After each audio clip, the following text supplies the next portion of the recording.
1815年、タンボラ山の火山によって広い範囲で暗闇に覆われ、夏のない年として知られる薄暗い1年となりました。メアリーとパーシー・シェリー夫妻がレマン湖のほとりのバイロン峡の指定に着くと、その休暇のほとんどを屋内で過ごすこととなり、余興にバイロン峡は文学者の友人らに難題を突きつけます。誰が一番恐ろしい幽霊話を書けるかというのです。そこで18歳のメアリーにある考えがひらめきました。彼女は数ヶ月かけてフランケンシュタインを描きます。一般的な描写から想像されるうなり声を上げる緑色の怪物はメアリー・シェリーの描いた怪物ではありません。実は本の中では名もない怪物の創造主こそがビクター・フランケンシュタイン博士なのです。創造主と怪物の間に起こる葛藤が激しいために、両者が私たちの想像力の中で一体化してしまったのです。原作を読んだり再読する前に、フランケンシュタインという語が複数の意味を持った理由を知っておくと良いでしょう。本には博士が怪物に生命を吹き込み、これを維持しようとする無益な研究が描かれます。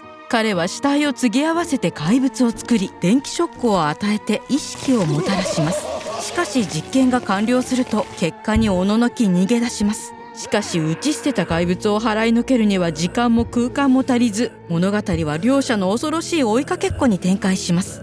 シェリーはこの幽霊話にこんな副題をつけました。現代のプロメイテウス。ギリシャ神話の巨人神プロメイテウスへの言及です。彼は神々から火を盗み人間に与えました。火によって人間は知識と力を手にしましたが、現状に逆らったことでプロメイテウスは岩につながれ、永遠にハゲタカに食われてしまいます。プロメイテウスは18世紀のロマン派の時代に文学上によみがえります。メアリーはロマン派の重要人物で、自然、感情、芸術の純粋さを重視するロマン派運動に共鳴しました。メアリーがフランケンシュタインを出版した2年後、パーシーはプロメテウスの苦境を自身の叙情劇に表現します。鎖を解かれたプロメテウスです。ロマン派の作家はこの神話に言及し、現代と相反する古代世界の純粋さを表しました。彼らは科学に懐疑的な目を向け、フランケンシュタインは人工知能に対する警鐘を鳴らした最初の作品の一つです。シェリーにとって恐怖は超自然的ではなく、実験室でこそ生まれるものだったのです。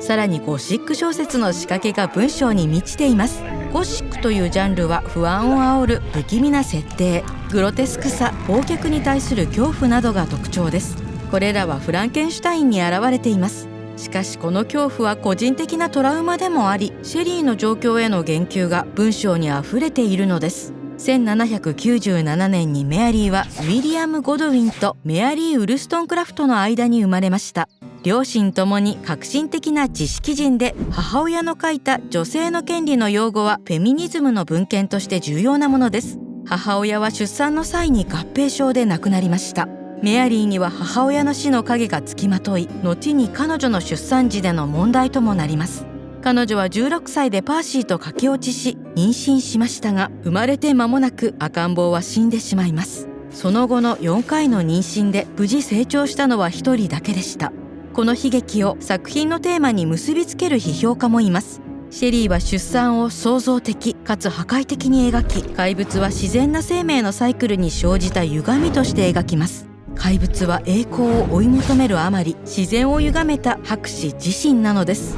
これが彼の決定的な欠陥、悲劇的欠陥です。彼の神に対するコンプレックスは次の言葉によく表れています。生と死は理想的な境界に思えるが、私はまずそれを打ち破り、暗闇に光の流れを注ぎ込むのだ。彼は驚くべきことを成し遂げた一方で、自らの倫理を犠牲にし火遊びをしてしまうのです。その判断は小説を通じて何度も描かれます。小説は火への言及に満ち、光と闇のイメージが多くあります。こうした描写はプロメイテウスの火だけでなく、人生の暗い部分を暴露するような過激な考えの力をも示唆しています。